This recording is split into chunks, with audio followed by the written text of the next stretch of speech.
আল্লাহ বলেন, বান্দা আসমান বরাবর বিপদ আসলেও টেনশন করবি না। দুই জিনিস দিয়ে আমার কাছে সাহায্য চাও, এক নম্বরে ধৈর্য, দুই নম্বরে নামাজ।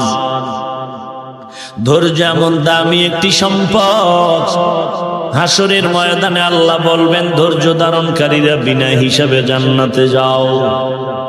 ইন্নামা ইউওয়াফাস সাবিরুনা আজরাহুম বিগাইরি হিসাব। আল্লাহ বলবেন ধৈর্য ধারণকারীরা বিনা হিসাবে জান্নাতে যাও। ইয়া আইয়ুহাল্লাযীনা আমানুসবিরু ওয়া সাবিরু ওয়া রাবিতু ওয়াত্তাকুল্লাহা লাআল্লাকুম তুফলিহুন।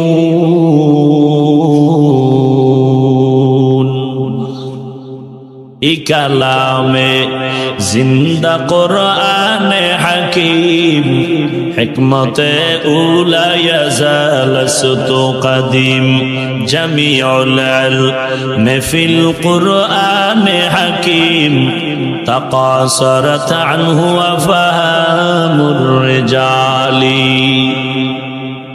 আল্লাহর এক বান্দা